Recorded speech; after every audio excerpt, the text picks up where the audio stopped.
Itu saya lihat ya dari sebagian orang katanya mu'allaf. Tapi sudah lebih 20 tahun masih menyebut dirinya mu'allaf. Sudah lebih 20 tahun masih Islam.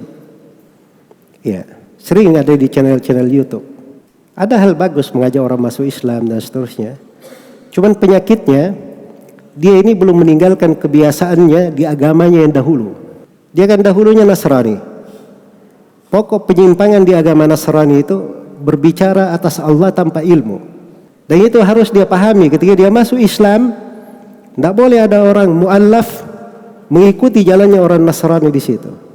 Di dalam Islam itu tidak boleh bicara atas nama Allah tanpa ilmu. Semuanya harus dengan ilmu. Wala taqfu ma laysa laka bihi ilm. Inna as-sam'a wal basara wal fuada kullu ulaika kana anhu mas'ula.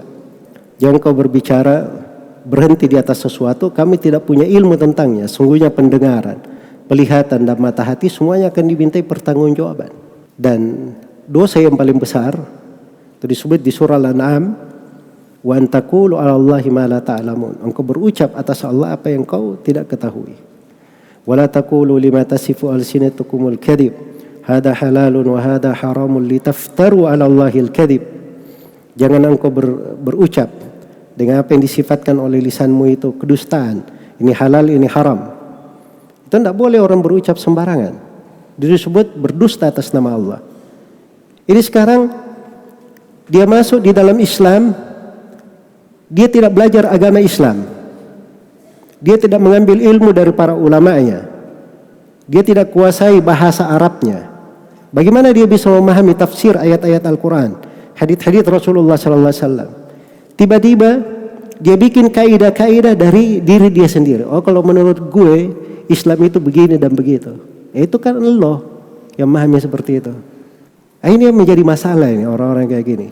Akhirnya kasihan jatuh di dalam kesesatan, keluar dari sebuah kesesatan masuk di dalam kesesatan lain.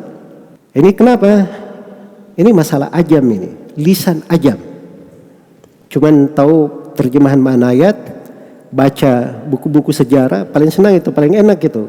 Orang baca sejarah ya. Sebab sejarah antum bisa baca pakai bahasa Inggris juga bisa baca sejarah. Kan begitu. Sebab sejarah itu hasilnya pandai cerita. Nah, kalau orang sudah pandai cerita itu paling enak didengar itu. Iya, paling enak didengar. Bisa masuk di mana saja kalau sudah pandai cerita.